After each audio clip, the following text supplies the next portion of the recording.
G'day, welcome to Animal Tales with Tim Faulkner. That's me, and today I'm talking about the platypus.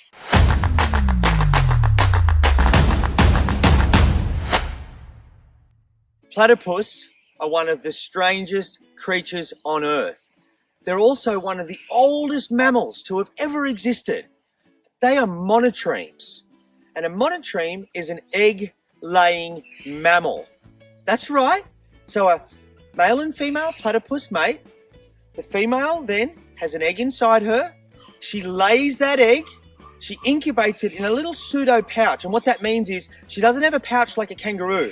It's just a fold of skin that becomes a little bit thicker on her belly. She incubates the egg. It hatches into a tiny little platypus that's pink. It has no fur, no eyes. They all come later. And that little platypus starts to push. And instead of suckling like a cow or a sheep would from a nipple, what the platypus does is it pushes against a spot on its mum's belly. And behind that spot is what's called a mammary gland, and it produces milk. And when it pushes on that spot, a bit of milk comes out, and that's how they drink. They're really, really primitive. And when some of the first platypus ever were found by scientists, they thought it was a hoax, that someone had made different bits and pieces of an animal and stuck them together. The external features of a platypus are also really strange. They've got this soft duck-like bill, and it actually has little electric receptors. So what happens is when they feed underwater, they go like this, like a mine detector or a metal detector. And their bill is so sensitive that even a little worm emits little electronic pulses. And the platypus can sense it. That's how it finds its food. Now, it's got nostrils on the top of its bill that it breathes through, grinding plates in its mouth and little cheek pouches. So it catches that food underwater, but it has to come up to the surface to grind it up and swallow it. Then it dives again. It has tiny little eyes. It can see, but underwater they're closed. So it doesn't have a great need for them. Its fur is like velvet, and it's waterproof and incredibly soft.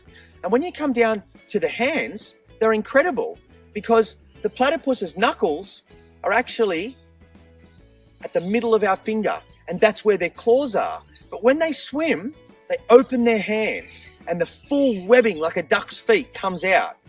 The male platypus have a venomous spur. That's right, they're venomous. And if that venom gets into a person, it's one of the most painful things on Earth. I've never, ever been spurred by a platypus, and I never would. And the spur is about this long. Maybe you could look it up. It's a little hollow point. And the venom comes from up in their thigh, or near their leg, but up in the thigh, and it travels down and goes through the spur. They use that venom when males are fighting. It's for one male against another. A platypus, when they are active, are just about always in the water. They can walk across land, but they come into the water to feed. And they're pretty safe from predators when they're under the water. When they come onto the land, their predators could be quolls, dingoes, birds of prey. So they try and make the distance there on land very short, and they go into hidden burrows. And when they go in the burrow, it's a very narrow opening. Because their fur's wet, even though they're waterproof, the fur's still wet, they want to go in, and that burrow entrance squeezes the water off their body. And once they're in the burrow, they're pretty safe. Now, you could have something like a python go in there and try and predate them, but normally, or sometimes, the burrow even happens, they go underwater to go up into their burrow, so the snake can't even get in there. But once inside that burrow, it's safe, it's dark, it's warm, and that's where they breed. So a male and female platypus will mate. Normally, they'll mate in something like springtime, and when they do, that's when the males are really territorial, but a female will go and then go through that life cycle of egg to laying the egg to incubation to a little platypus. And you really common to have twins. Guess what little platypus are called? Puggles.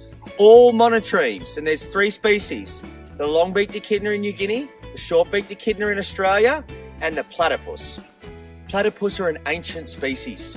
They come from the Gondwanian times of temperate forests all throughout Australia.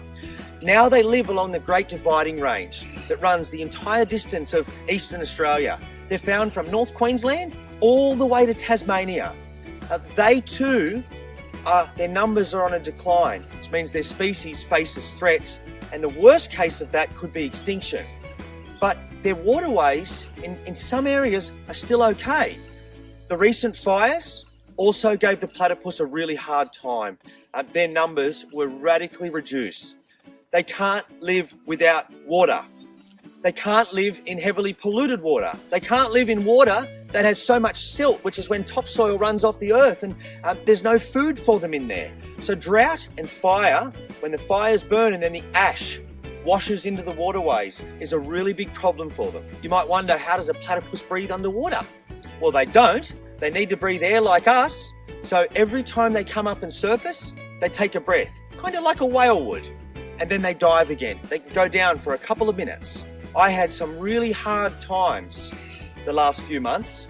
Now, we all know about the very serious drought and the big bushfires that ravaged platypus habitat. I spent lots and lots of days and weeks out rescuing platypus and turtles.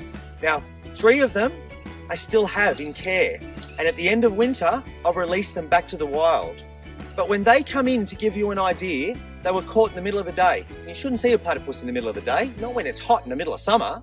And their body weight was 1/3. So a platypus should weigh about 1 kilo for these females. They weighed 300 to 400 grams. Now, sadly, there were so many I couldn't get to, so many I couldn't rescue, but we did our part and we tried. Now, at least with those 3, maybe later on, at another time, in months, once we're all past this, I can let them go back and you can join me for that.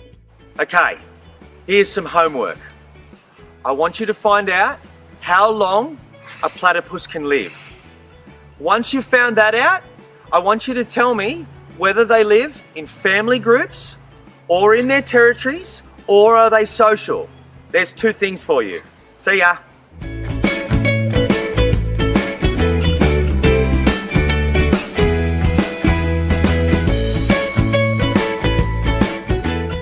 Thanks for watching, everyone. Now, the keepers and I are looking after all of our animals and our families, but we all have a bit of extra time at the moment, like you probably do too. So this is a great distraction for us, and hopefully you. Now, if you like what you've seen or want to show me your homework, just put it into the comments. This is what I do, connecting people with nature, and that can't stop. I'll see you next time.